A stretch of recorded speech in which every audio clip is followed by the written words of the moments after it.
Em março deste ano, o Brasil alcançou um recorde de mais de 69 milhões de consumidores inadimplentes, o equivalente a 42% da população adulta.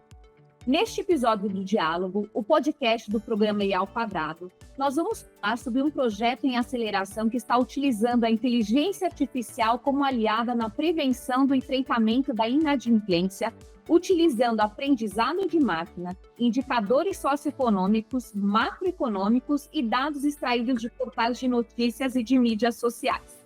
Sejam muito bem-vindos, Dr. Jean Paul Bardal, professor do Programa de Pós-Graduação em Informática da Pontifícia Universidade Católica do Paraná, e Tiago Oliveira, CEO da startup Monest. Tudo bem com vocês?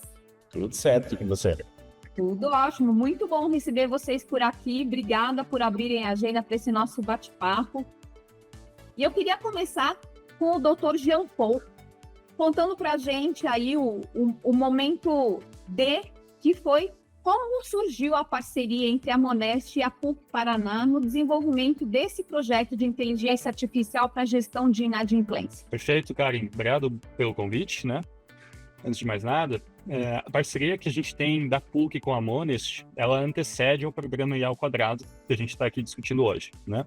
Então, muitos anos atrás, eu tive a oportunidade de trabalhar com o Thiago, né? Numa etapa inicial que ele estava ainda validando dentro da Monest, né? Já numa ideia de tentar fazer uma previsão de quais indivíduos eram mais propensos a fazer a recuperação de crédito, né? Eu também conheço o Thiago aí já de longa data, né? A gente já estudou junto aí num passado, né, um pouco mais remoto. E o que aconteceu? Durante esse processo todo, a gente percebeu a existência desse edital, né? E eu, como professor da PUC, eu tenho todo o interesse de fazer essa aproximação da academia com a indústria, com o mercado, né? Eu falei, olha, Thiago, acho que é uma oportunidade para a gente expandir essa parceria, né? Não apenas pensando no cenário da pesquisa, né, e da aproximação, mas também pensando assim, em acelerar o negócio, né? E tentar trazer um diferencial ainda maior do que a Monest já fornece, né, dentro do mercado. Então, no contexto do nosso projeto, né, a gente está, como já foi explicado, né, a gente foca na coleta, no processamento e análise de dados que são de notícias, de mídias sociais, indicadores socioeconômicos e macroeconômicos, porque tem muita coisa que é dado público, tem dados que, às vezes, a disponibilidade, assim, não é tão trivial, né? A gente quer saber se isso pode auxiliar a Monest a identificar quem é mais propenso a pagar, né? Então, essa que é a história aí, de forma bastante resumida, do projeto. E quais foram ou quais têm sido os principais desafios para vocês fazerem toda essa junção dos dados macroeconômicos, das informações, né, nos jornais, nas redes sociais, enfim, para gerar todo esse resultado final para a Monest? Pois os desafios são vários. Eu costumo sempre dizer que 80% de um projeto de dados, ele está resumido basicamente no processo de coleta e manipulação de dados. A etapa de modelagem, normalmente são ali 20%, né? Claro, são extremamente relevantes, mas se você não tiver o dado em qualidade, né, razoável e em quantidade também razoável, a gente não vai chegar a lugar nenhum, né? Então, a gente teve vários desafios ao longo do projeto para garantir que a gente estava coletando o dado de forma correta, né? E não apenas isso, mas também casando os dados de forma adequada com a base de dados que a Monest tem, né? Então, a gente precisa garantir que o casamento tá feito de forma adequada, né? E que a modelagem, né, consequentemente, seja, né, bem sucedida nesse sentido. Eu queria te trazer um pouco para essa conversa, para você dar para os nossos ouvintes uma visão aí dos ganhos de eficiência, né, que a IA pode trazer para as empresas nessa questão da gestão da inadimplência e como é que isso impacta também na experiência dos devedores, né, nesse universo tão grande que a gente comentou na abertura. Legal, eu acho que para a gente é trivial tudo isso, né? O mercado de cobrança vem de um grande hiato de inovação, né? Então, hoje o mercado de cobrança é muito baseado na força bruta que a gente fala. E a prova disso é a Anatel, por exemplo, cada vez regulamentando mais as descases de telefone, ligação. Quem aqui não recebe pelo menos umas 20 ligações por dia, sem saber de onde vem e como vem?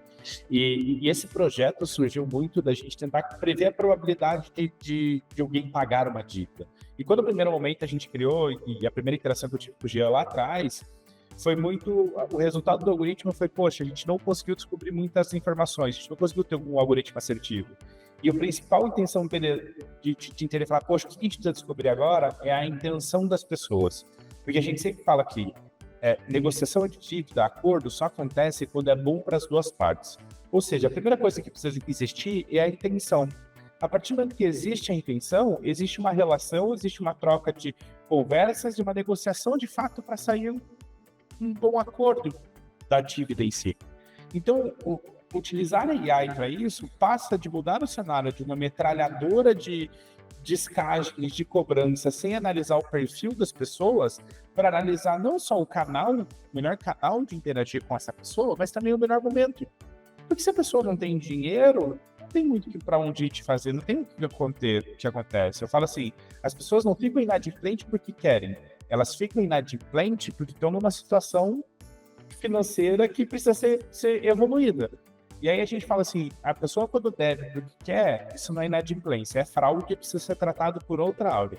Inadimplência é quando você deve, não porque você quer, mas porque você está numa condição. E aí a IA vem de ajudar, desde quando a gente fala de modelos mais tradicionais, como é esse projeto que a gente usa, de prever a probabilidade de pagar uma dívida, para a gente conseguir ter uma jornada única para cada devedor dentro dessa experiência, melhorar a experiência de contato, mas também vem, por exemplo, com o projeto de IA generativa que a gente tem, onde a gente tem uma IA hoje que tem mais de 6 milhões de mensagens trocadas dentro do WhatsApp, negociando de forma autônoma as dívidas com as pessoas.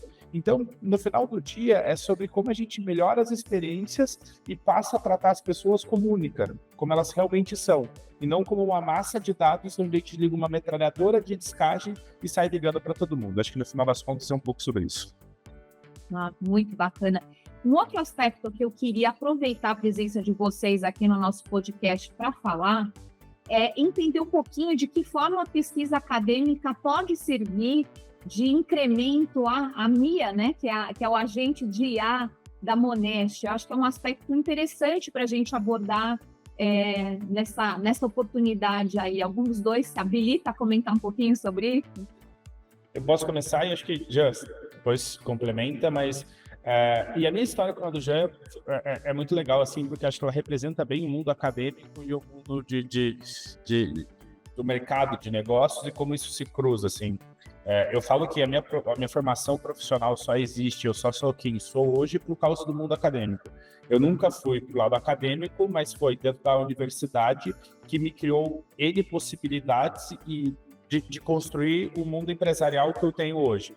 Então, eu sou muito grato a isso e eu sempre tento trazer esse mundo universitário. Então, poxa, eu e o Jean, a gente estudou no 3º ano juntos, ele foi para o lado acadêmico, eu fui para o lado empresarial e hoje a gente trabalha junto dentro desses projetos e fazendo tudo isso acontecer.